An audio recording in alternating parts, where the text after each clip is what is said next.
Welcome to Blind Bankers of India. The videos uploaded on this channel are recorded for educational purposes. These are specially designed for persons with vision impairment. Press the bell icon to subscribe to our channel.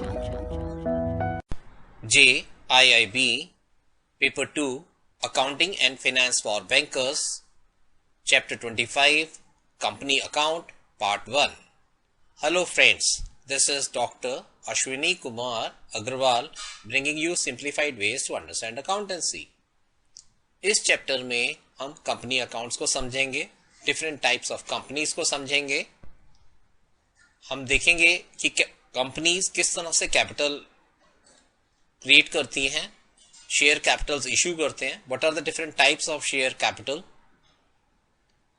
What are the voting rights, what are the shares without voting rights. इन सब चीजों को समझते हैं इस chapter के अंदर. Friends, अगर बिजनेस एंटिटी स्मॉल है तो सोल प्रोप्राइटर्स, एक अकेला एंटरप्रेन्योर पूरी सिचुएशन को मैनेज कर सकता है. लेकिन ज्यादा कैपिटल की जरूरत हो, ज्यादा स्किल्स की जरूरत हो, तो जरूरत आई पार्टनरशिप्स, जहां पर partners their agents and principals for each other. एक दूसरे की स्पेशलाइजेशन को यूज करते, एक दूसरे की कैपेसिटी यूज करते और एक दूसरे का कैपिटल मिलाकर कंट्रीब्यूट करके यूज करते. सोल प्रोप्राइटरशिप या पार्टनरशिप, दोनों में जो लायबिलिटी है उनकी अनलिमिटेड है. अगर बिजनेस और पार्टनर्स दो सेपरेट एंटिटी है, इसी तरह से बिजनेस और सोल प्रोप्राइटर भी दो सेपरेट एंटिटी है. लेकिन बिजनेस अगर कोई लोन नहीं पे कर पाता तो पार्टनर्स की पर्सनल प्रॉपर्टी भी एक्वायर की जा सकती है, जिससे कि लोन्स रीपे किए जा सके. यानी कि उनकी जो लायबिलिटी है वो बिजनेस तक लिमिट नहीं है, वो अनलिमिटेड है, उनकी पर्सनल प्रॉपर्टी तक एक्सटेंड होती है. जैसे जैसे बिजनेस का साइज बढ़ता चला गया और फैक्ट्रीज का साइज बढ़ता गया और कैपिटल की साइज रिक्वायरमेंट बढ़ती गई, तो need for joint stock companies existence में आई. First, what is a company? According to companies act 1956 section 3.1, company is an organization registered under Companies Act 1956. Company act 1956 pre existing companies को भी recognise करता है. किसी भी और एक्ट में जो कंपनीज क्रिएट हुई उनको भी कंपनी का एक सिचुएशन दी गई कि they are also a company. Company is a registered body of individuals. Registration is must under companies registration act और any other act that allows the creation of a company. जो भी company को create करने में act या law exist करता है, उसके अंदर रजिस्टर्ड होना मैंडेटरी है किसी भी कंपनी के एग्जिस्टेंस में आने के लिए. Next, company is a artificial person. ये इंडिविजुअल है, इसकी अपनी एंटिटी है, इसका अपना नेम है, ये किसी को भी स्यू कर सकती है, कोई भी इसे स्यू कर सकता है, इसका अपना कैपिटल है, इसका अपना ऑब्जेक्ट है, इसका अपना रूल्स एंड रेगुलेशंस है जिस पर ये चलती है. नेक्स्ट, कंपनी की खासियत है कि वह एक परपेचुअल सक्सेशन है. इसके अंदर ओनर्स आते जाते रहेंगे, लेकिन कंपनी एग्जिस्टेंस में रहेगी. इसके मैनेजर्स भी चेंज होते रहेंगे, इसके वर्कर्स भी चेंज होते रहेंगे, लेकिन कंपनी का अपना सेपरेट एंटिटी है और यह कॉन्टिन्यूसली एग्जिस्ट करती रहेगी. Next, company has a common seal. Company की एक सील है जो कि उस आर्टिफिशियल पर्सन जो कंपनी है उसके सिग्नेचर के रूप में इस्तेमाल की जाती है. कोई भी डॉक्यूमेंट जो बोर्ड पास करेगा उस डॉक्यूमेंट पर कंपनी की सील मस्ट है, just like a signature of a artificial entity. Company की खासियत है कि इसकी लायबिलिटी लिमिटेड है to the extent of contribution to the company. जितना भी शेयर होल्डर्स ने कंट्रीब्यूट किया हुआ है, जो भी उसकी फेस वैल्यू है, जितना ड्यू अमाउंट है, जो भी सब्सक्राइब्ड कैपिटल है, उतने तक ही उसकी लायबिलिटी लिमिटेड है. पर्सनल प्रॉपर्टी इंडिविजुअल्स की या ओनर्स की नहीं ली जाएगी. इसके अंदर एक एक्सेप्शन है. Exception, company amendment bill 2003. अगर कंपनी अपना मिनिमम पेड कैपिटल 1 लाख और 5 लाख पूरा नहीं करती तो उसके डायरेक्टर्स, उस कंपनी के मैनेजर्स या डायरेक्टर्स की लायबिलिटी अनलिमिटेड होगी। Next, separation of ownership and management. Owners mandatory नहीं है कि वो मैनेज भी करें बिजनेस को। जितने भी शेयर होल्डर्स हैं वो इलेक्ट करते हैं बोर्ड ऑफ डायरेक्टर्स को, जो उस कंपनी को रन करते हैं, डायरेक्शन देते हैं and day to day activities को मैनेज करते हैं। नेक्स्ट, अगर कंपनी एक पब्लिक लिमिटेड कंपनी है जिसके शेयर्स लिस्टेड हैं स्टॉक एक्सचेंज में, वो फ्रीली ट्रांसफरेबल है। वो कंपनी चाहे तो खुद भी खरीद सकती है, लेकिन एक इंडिविजुअल दूसरे इंडिविजुअल को बेचता है और उसकी मार्केट प्राइस वैल्यू होती है। ध्यान रहे, प्राइवेट कंपनीज के अंदर शेयर्स का परचेज और सेल रिस्ट्रिक्टेड है। नेक्स्ट, कंपनी की एक सेपरेट लीगल एंटिटी है। जो भी एक्ट कंपनी करती है उसके लिए शेयर होल्डर्स रिस्पॉन्सिबल नहीं है। Next, number of share holders.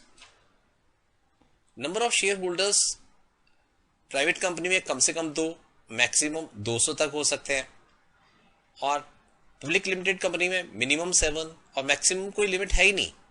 ज्यादातर कंपनीज के अंदर लार्ज स्केल पार्टिसिपेशन होता है शेयर होल्डर्स का। जितनी भी बड़ी बड़ी कंपनीज हैं उनके अंदर very large number of share holders रहते हैं जो ओनर्स हैं, और उन सब के पास छोटे छोटे इक्विटीज हैं पूरे कैपिटल की। नेक्स्ट, क्या कंपनी कई प्रकार की होती हैं? Definitely there are different types of companies. तो ये क्या है हम देखते हैं। Let us have a view about their different types.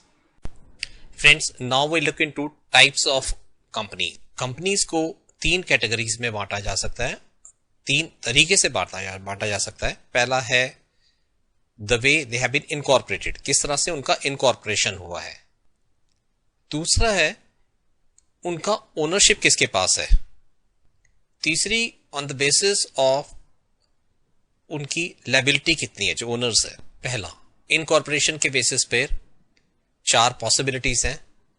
Chartered, दूसरी statutory, third is registered, fourth foreign company. Chartered, statutory, registered and foreign companies, ये 4 तरीके से कंपनीज इनकॉर्पोरेट की जा सकती हैं। कंपनी की ओनरशिप 4 तरीके से की जा सकती है। प्राइवेट, एक प्राइवेट ग्रुप के पास है। पब्लिक, लार्जली पब्लिक होल्डिंग है। गवर्नमेंट, जहां पर मेजर होल्डिंग गवर्नमेंट की है। चौथा और लास्ट है होल्डिंग, जहां पर कोई और कंपनी पूरी कंपनी को होल्ड कर रही है।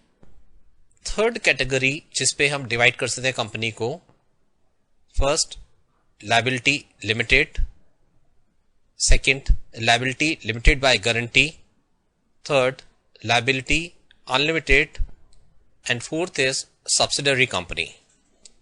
फ्रेंड्स, सबसे पहले हम समझते हैं on the basis of incorporation. 1, chartered company as per the directions of the king, जहां पर किंग ऑर्डर्स निकालते हैं कंपनी क्रिएट करने के लिए, जैसे कि ईस्ट इंडिया कंपनी और बैंक ऑफ इंग्लैंड। ऐसी कोई कंपनी इंडिया में नहीं है। सेकंड इज स्टैट्यूटरी कंपनी, जिन्हें किसी पार्लियामेंट या असेंबली के एक्ट के पास करने के बेसिस पे क्रिएट किया जाता है, जैसे food corporation of India, air India etcetera. Third, registered companies, जिन कंपनीज को इनकॉर्पोरेट किया जाता है कंपनीज रजिस्ट्रेशन एक्ट 1956 या उससे पहले किसी एक्ट या उसके किसी बाद के किसी एक्ट के अंदर रजिस्टर किया जाता है, उनके पास सर्टिफिकेट ऑफ इनकॉर्पोरेशन होता है, रजिस्ट्रेशन नंबर होता है, ये सब कंपनीज रजिस्टर्ड कंपनीज कहलाती हैं। मिनिस्ट्री ऑफ कॉर्पोरेट अफेयर्स इन्हें रजिस्टर करती है। फोर्थ कंपनीज हैं फॉरेन कंपनीज, जो इंडिया से बाहर इनकॉर्पोरेट की गई हैं और इंडिया के अंदर उन्हें परमिट किया गया है बिजनेस करने के लिए, जैसे HSBC। ये हमारा कैटेगरी पहला ओनरशिप का यहाँ खत्म होता है। पहला सेक्शन जहां पर कंपनीज का creation on the basis of incorporation, किस तरह से उनको इनकॉर्पोरेट किया गया, उसके बेसिस पे हमने 4 कैटेगरीज को समझा, जिसके अंदर पहला चार्टर्ड था, दूसरा स्टैट्यूटरी था, तीसरा रजिस्टर्ड, और फोर्थ हमने समझा जहां पर कंपनीज इंडिया से बाहर फॉरेन कंट्रीज में क्रिएट की गई हैं। अब हम on the basis of ownership देखते हैं। सबसे पहले प्राइवेट कंपनी, जिसके अंदर a group of private people own the company, maximum 200 share holders हो सकते हैं। इनके शेयर्स फ्रीली बेचे या खरीदे नहीं जा सकते पब्लिकली। इनके नाम के साथ प्राइवेट लिमिटेड रहता है। ये पब्लिक को इनवाइट नहीं कर सकते हैं शेयर कैपिटल में इन्वेस्ट करने के लिए। नेक्स्ट ओनरशिप है public limited company. Section 3 of companies act 1956 के अंदर पब्लिक लिमिटेड कंपनी अपने शेयर्स मार्केट में फ्लोट कर सकती है। Unlimited number of share holders होते हैं। इस कंपनी के शेयर्स मार्केट में फ्रीली सेलेबल है, परचेजेबल है, और ये अपना कैपिटल एनहांस करने के लिए विद गवर्नमेंट परमिशन पब्लिक से शेयर्स अप्लाई करने के लिए रिक्वेस्ट कर सकती है। थर्ड इज गवर्नमेंट कंपनी, जहां पर गवर्नमेंट की होल्डिंग 51% एटलीस्ट होती है, या पार्टनरशिप भी होती है कई बार स्टेट गवर्नमेंट और सेंट्रल गवर्नमेंट की, या wholly owned by central government या wholly owned by state government. ये सारी कंपनीज गवर्नमेंट कंपनीज कहलाती हैं। नेक्स्ट इज होल्डिंग कंपनी, जिसके अंदर 51% या उससे ज्यादा शेयर्स इस कंपनी के are held by another company. Holding company के अंदर जो कंपनी होती है उसे सब्सिडरी कंपनी कहा जाता है। टाइप्स ऑफ कंपनी के अंदर सबसे पहले देखा कि कैसे वो इनकॉर्पोरेट होती हैं, तो उसके अंदर चाहे वो चार्टर्ड हो, चाहे स्टैट्यूटरी हो, चाहे रजिस्टर्ड हो, या फिर फॉरेन कंपनी हो। दूसरा हमने देखा कि कैसे उनकी ओनरशिप है, चाहे प्राइवेट में हो, चाहे पब्लिक में हो, चाहे गवर्नमेंट में हो, और चाहे वो होल्डिंग कोई और कंपनी कर रही हो। तीसरा थर्ड बेसिस जिस पे हम कंपनीज को डिवाइड कर सकते हैं, that is on the basis of liability. First, company limited by share. Liability of the share holders restricted to the face value of the shares. जो फेस वैल्यू है share की, उतनी तक ही लायबिलिटी है शेयर होल्डर्स की, जो पैसा उन्हें जमा कराना होगा। Next, company limited by guarantee. कुछ कंपनी जो स्पोर्ट्स कल्चर को प्रमोट करने के लिए चलाई जाती हैं, और इसके अंदर जो मेंबर्स हैं वो एक सर्टेन अमाउंट तक की गारंटी देते हैं। ऐसे फर्म्स को, ऐसी कंपनीज को हम कंपनीज लिमिटेड बाय गारंटी कहते हैं। Third category is company with unlimited liability. ऐसी कंपनीज नॉर्मली एग्जिस्ट नहीं करती हैं। ज्यादातर कंपनीज के अंदर शेयर होल्डर्स की लायबिलिटी लिमिटेड होती है। सो यहां पर हमारा टॉपिक एंड होता है, जहां पर हम टाइप्स ऑफ कंपनीज को देखा, जिसके अंदर कैसे हम इनकॉर्पोरेट करते समय कंपनीज की 4 कैटेगरीज देखी, चार्टर्ड या रजिस्टर्ड या फॉरेन या स्टैट्यूटरी। और इसी तरह से हमने ओनरशिप के अंदर देखा private, public, government and foreign. और इसी तरह से on the basis of liability हमने देखा limited liability, limited by shares, limited by guarantee, unlimited liability. So friends, उसके बाद हम लोग एक डिफरेंस समझते हैं between a company and a partnership form. First, company has to be registered and creation by certificate of incorporation. Process complex है, जबकि partnership के अंदर पार्टनरशिप डीड होगी, उसके बेसिस पर partners will come together and they can start the business. Company is more complex, partnership is much easier to start off. Companies के लिए register is mandatory. Registered होना मैंडेटरी है, उनके पास सिन नंबर होता है, कॉर्पोरेट आइडेंटिफिकेशन नंबर होता है। लेकिन पार्टनरशिप फर्म्स के लिए रजिस्टर होना मैंडेटरी नहीं है, लेकिन रजिस्टर होने में बेनिफिशियल है। उनके पास पार्टनरशिप रजिस्ट्रेशन नंबर होता है। Companies are registered with registrar of companies and partnership is registered with registrar of firms. Partnership is registered with registrar of firms.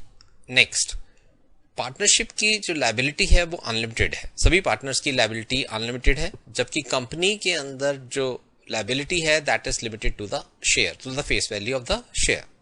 Next, partnership ownership and management is with the partners. Partners ही primarily business को manage करते हैं और own करते हैं, जबकि companies के अंदर मैनेजमेंट प्रोफेशनल्स सेपरेट होते हैं और ओनर्स शेयर होल्डर्स होते हैं। नेक्स्ट, पार्टनरशिप परपेचुअल एग्जिस्टेंस का कॉन्सेप्ट नहीं है, लेकिन कंपनी में परपेचुअल एग्जिस्टेंस का है। लोग आते रहेंगे, जाते रहेंगे, शेयर होल्डर्स चेंज होते रहेंगे, लेकिन कंपनीज कंटिन्यूअसली एग्जिस्ट करेंगी। लेकिन जब फर्म्स हैं, कई बार डिसॉल्व करनी पड़ती है जब पार्टनर्स छोड़कर जाते हैं। नेक्स्ट, पार्टनर्स अपना शेयर किसी और को बगैर दूसरे के पार्टनर की परमिशन के नहीं बेच सकते, जबकि कंपनीज के अंदर शेयर होल्डर्स अपना शेयर किसी को भी मार्केट के अंदर बेच सकते हैं। बाकी शेयर होल्डर्स उसके सेल पर ऑब्जेक्शन नहीं कर सकते। नेक्स्ट, पार्टनरशिप के ऊपर कंट्रोल्स कम है, कंपनीज के ऊपर कंट्रोल्स एंड कंप्लायंस बहुत ज्यादा है। Share holding can be of two types, equity shares and preferred shares. Equity shares का जो राइट है वाइंडिंग में सबसे लास्ट में होता है। Preference shares, preferred shares holders का राइट इक्विटी शेयर होल्डर से पहले होता है। प्रेफर्ड शेयर के अंदर, प्रेफरेंस शेयर के अंदर एक सर्टेन डिविडेंड असाइन भी किया जा सकता है। Next, preference shares can be cumulative and, यानी कि जो भी उनका प्रेफरेंस शेयर में अश्योर्ड रेट है वो अगर इस साल नहीं दिया गया तो अगले साल क्यूमुलेट कर जाएगा। And can be non cumulative, जिसमें अगर इस साल डिविडेंड नहीं दे सके तो नहीं होगा अगले साल का, फिर अगले साल देखा जाएगा। रिडीमेबल एंड नॉन रिडीमेबल, अगर प्रेफरेंस शेयर ऐसे भी होते हैं जो कि एक सर्टेन 8 या 10 साल के बाद रिडीम कर दिए जाते हैं, तो वो रिडीमेबल प्रेफरेंस शेयर्स है। इक्विटी शेयर्स में रिडीमेबल का कोई कॉन्सेप्ट नहीं है। Next, companies share capital. सबसे पहला है इसमें ऑथराइज्ड कैपिटल, जितना कि कंपनी को रजिस्टर करते समय गवर्नमेंट से परमिशन मिली है, जितना वो ऑथराइज कर सकते हैं। Second is issued capital. इस ऑथराइज्ड कैपिटल का 100% इशू करा जाए पॉसिबल है, और कम भी किया जाए तो भी पॉसिबल है। जितना भी पब्लिक को ऑफर किया गया है और उन्हें इशू कर दिया गया है वो है इसका issued capital. Next, subscribed capital. जितना कैपिटल इशू करा है कंपनी में पब्लिक के लिए, जरूरी नहीं है कि वो सारा का सारा सब्सक्राइब हो जाए। जितना उसमें से सब्सक्राइब हो रखा है तो उतना कहलाता है सब्सक्राइब्ड कैपिटल। ये 100% भी हो सकता है। Next is called up capital. Share की फेस वैल्यू से 100 रुपीज है तो जरूरी नहीं है कि 100 रुपीज ही कॉल्ड हो। कई बार 50 रुपीज कॉल्ड अप वैल्यू है, ये 50% अभी कॉल किया है, 50% ना बाद में कॉल कर सकते हैं। जितना पोर्शन कैपिटल का अभी कॉल किया है that is called up capital. Next is paid up capital. इस सब्सक्राइब्ड कैपिटल में से जितना कॉल्ड अप कैपिटल है, अब उस कॉल्ड अप कैपिटल में से 100% share holders call up money दे ऐसा जरूरी नहीं है। तो जितना उन्होंने पे कर रखा है अभी तक कंपनी को as a capital, that is called paid up capital. So friends, authorised capital जैसा कि प्रिस्क्राइब किया गया है सर्टिफिकेट ऑफ इनकॉर्पोरेशन के अंदर कितना ऑथराइज किया जा सकता है, इट इज द अमाउंट जहां तक कंपनी अपना कैपिटल रेज कर सकती है, जिसे हम नॉमिनल कैपिटल भी कहते हैं। इसे रजिस्टर्ड कैपिटल भी कहा जाता है। Next issued capital. इस ऑथराइज्ड कैपिटल का सर्टेन परसेंटेज जो पब्लिक को इशू कर दिया गया है वो कैपिटल इशूड कैपिटल कहलाता है। Issued capital maximum authorised capital के बराबर हो सकता है। नॉर्मली ये ऑथराइज्ड कैपिटल से थोड़ा कम होता है। Next, subscribed capital. जितना कैपिटल पब्लिक ने सब्सक्राइब किया हुआ है। Next, called up capital. जितना अमाउंट कंपनी ने शेयर होल्डर्स को कंपनी को सबमिट करने के लिए, जमा करने के लिए कहा गया है, कॉल अप किया हुआ है, that is called up capital. Next, paid up capital. जितना शेयर होल्डर्स ने कंपनी को as a share money submit किया हुआ है वो कंपनी का पेड अप कैपिटल है।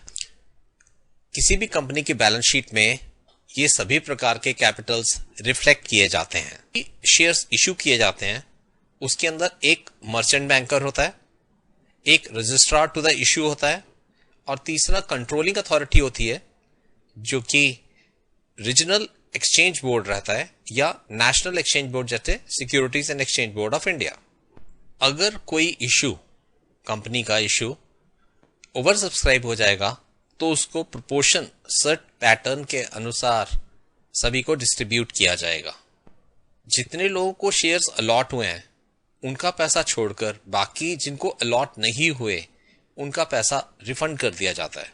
जब भी शेयर्स का इश्यू निकाला जाता है तो उसके अंदर कुछ होता है एप्लीकेशन मनी, जो एप्लीकेशन के साथ मिनिमम डालनी होती है। सेकंड इज अलॉटमेंट मनी, जो शेयर अलॉटमेंट होने पर कंपनी को सबमिट करना होता है। देन कॉल मनी, जितना मनी रेसिडुअल बचा है वो कॉल मनी द्वारा कंपनी कॉल फॉरवर्ड करती है, that is called call money. अगर subscription up to 500 crore rupees है तो कॉल मनी पूरा का पूरा विद इन 1 ईयर कॉल करना ही होता है। लेकिन सब्सक्रिप्शन मनी अगर 500 करोड़ से ज्यादा है, 500 करोड़ से ज्यादा है, then within 1 year mandatory नहीं है, एक्स्ट्रा टाइम भी दिया जा सकता है। जब एप्लीकेशन मनी रिसीव होगा तो एंट्री होगी bank account debit to share application account. एक बार शेयर मनी अलॉट हो जाता है या शेयर्स अलॉट हो जाते हैं, देन एंट्री होगी share capital account debit to share application account. इसे एक बार फिर ध्यान से सुन लें। एंट्री होगी share application account debit to share capital. फिर से share application account debit to share capital. पहली एंट्री हुई थी bank account debit to share application account, और दूसरी एंट्री होगी share application account debit to share capital account. Capital account बढ़ जाएगा, बैंक अकाउंट बढ़ जाएगा और share application account write off हो जाएगा। वो पोर्शन शेयर एप्लीकेशन का जो रिटर्न किया जाएगा उसके लिए जो बैंक एंट्री और शेयर एप्लीकेशन अकाउंट की एंट्री हुई थी उसको रिवर्स कर दिया जाएगा। पहले था bank account debit to share application account, लेकिन अब होगा share application account debit to bank account, जितना पैसा वापस एप्लीकेंट्स को भेज दिया गया। Next, issuing shares at a premium. आजकल बहुत ऐसी कंपनीज हैं जो प्रीमियम पर शेयर को इशू करती हैं। अगर उसका फेस वैल्यू 100 रुपीज है तो they are issued at 300 rupees, 200 rupees का premium. Companies which are well established, which directors have good reputation, they can issue the shares at premium. And shares are issued higher than the value of their face value. जो face value उससे ज्यादा पे जब shares issue किए जाते हैं तो they are said to be issued at premium. कितना शेयर प्रीमियम होगा वो बोर्ड ऑफ डायरेक्टर्स डिसाइड करेंगे, and share premium can only B use for the following purposes. सिर्फ इन्हीं पर्पसेस के लिए शेयर प्रीमियम को यूज किया जा सकता।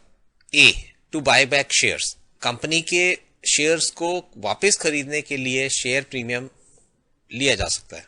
Next, fully paid bonus shares issue करने के लिए भी प्रीमियम लिया जा सकता है। थर्ड, शेयर प्रीमियम को यूज किया जा सकता है to write off preliminary expenses और आउटस्टैंडिंग डिस्काउंट। जब शेयर इशू करे गए थे, अगर डिस्काउंट पे इशू कर रहे थे, वो आउटस्टैंडिंग है तो उसको भी राइट ऑफ किया जा सकता है इस शेयर प्रीमियम अमाउंट के साथ। नेक्स्ट, इस शेयर प्रीमियम को इशू पे जो मिला है उसको जो डिबेंचर्स है, debenture to be return with premium, उस प्रीमियम को पे करने के लिए भी यूज किया जा सकता है। ध्यान रहे, शेयर प्रीमियम एक तरह का रिजर्व है, इसको एज अ डिविडेंड डिस्ट्रीब्यूट नहीं किया जा सकता। शेयर्स कभी कभी डिस्काउंट पे भी इशू किए जाते हैं। नॉर्मली शेयर्स को डिस्काउंट पे इशू करना अलाउड नहीं है। इसके लिए एजीएम के अंदर शेयर होल्डर से परमिशन लेनी जरूरी है और कंपनी लॉ बोर्ड से भी परमिशन लेना मैंडेटरी है। परमिशन लेने के 2 महीने के अंदर अंदर ये शेयर्स इशू करने होंगे, इससे ज्यादा डिले अलाउड नहीं है। कोई भी कंपनी शेयर डिस्काउंट पे इशू नहीं कर सकती from 1 year of its commencement. Commencement होने के 1 साल के अंदर अंदर डिस्काउंट पे इशू नहीं कर सकते shares. Discount on issue of shares balance sheet में असेट साइड में दिखाया जाता है, बिकॉज ये एक तरह का एक्सपेंस है और धीरे धीरे इसे राइट ऑफ किया जाता है। एंट्री होगी bank account debit to share application account, then share application account debit to share allotment account to discount account. Next, sweat equity shares, SWEAT, sweat equity shares, जिन्होंने कंपनी को raise up करा है, अपनी technical know how दिया है, hard work किया है, उनको जो शेयर्स उनके काम के लिए इशू किए जाते हैं, ऐसे को हम स्वेट शेयर्स कहते हैं, एंड ये शेयर होल्डर्स की परमिशन से ही दिए जा सकते हैं। Next, employ stock option scheme. Equity shares employees को भी दिए जा सकते हैं with the permission of the share holders. Next, forfeiture and re issue of shares. अगर शेयर होल्डर एप्लीकेशन मनी तो दिया है, लेकिन सब्सिक्वेंटली जो कॉल्ड अप मनी है अलॉटमेंट मनी है वो उसने पे नहीं करा और वह नहीं पे कर रहा, तो ऐसे शेयर्स को फोरफीट किया जा सकता है।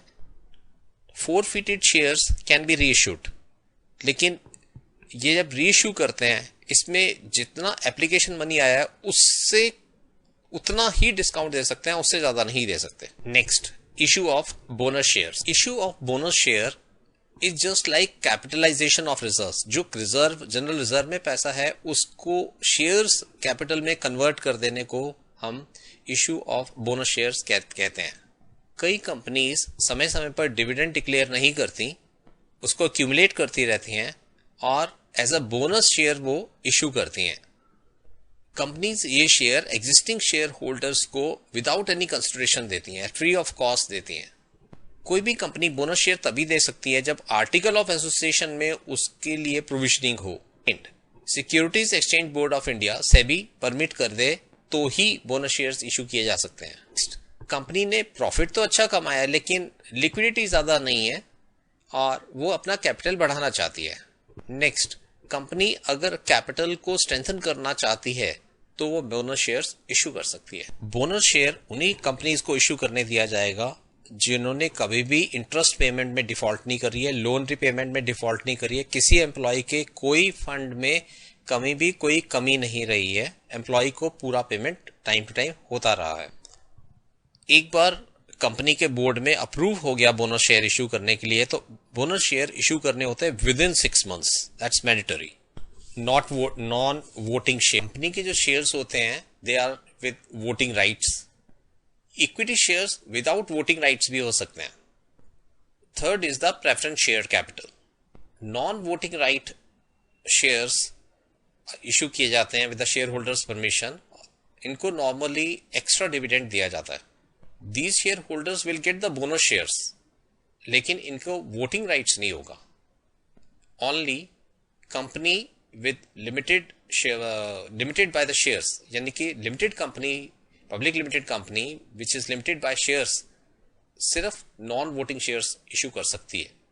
किसी भी सिचुएशन में non voting right shares voting right shares में कन्वर्ट नहीं किए जा सकते। रिव्यू करते हैं, जब बिजनेस का साइज लार्ज हो जाता है तो कंपनीज की एग्जिस्टेंस में आता है, जहां पर शेयर कैपिटल इन्वेस्ट करने वाले पर्संस और मैनेजमेंट दो डिफरेंट हो जाते हैं। बहुत बड़ी बड़ी लेवल की इन्वेस्टमेंट्स इसके थ्रू किए जा सकते हैं। इसका परपेचुअल सक्सेशन है और तरह तरह की कंपनीज एग्जिस्ट करती हैं ड्यू टू इनकॉर्पोरेशन। अलग अलग वेज हैं, स्टैट्यूटरी से हो सकता है, रजिस्ट्रेशन से हो सकता है, फॉरेन कंपनीज हो सकता है। ओनरशिप डिफरेंट टाइप की हो सकती है, लिमिटेड, लिमिटेड बाय गारंटी और अनलिमिटेड। और इसी तरह से इनका टाइप भी अलग हो सकता है, private companies, public companies, government companies and holding companies, depending on the ownership. Friends, I am sure आपको कंपनीज अकाउंट के चैप्टर के फर्स्ट पार्ट के अंदर काफी कॉन्सेप्ट्स क्लियर हुए होंगे, अंडरस्टैंड हुआ कंपनी क्या है, किस तरह से काम करती है, किस तरह के उसके शेयर्स हैं, कितनी टाइप्स की हैं, क्या इन शेयर्स के अंदर प्रोविजनिंग है, प्रेफरेंस शेयर्स क्या हैं, वोटिंग राइट्स के साथ शेयर्स क्या है, नॉन वोटिंग राइट्स के साथ शेयर्स क्या है। सो फ्रेंड्स, अगर आपका कोई फीडबैक हो तो आप मुझे दे सकते हैं akagrawl99@gmail.com या फिर मोबाइल 9999428886। Thank you.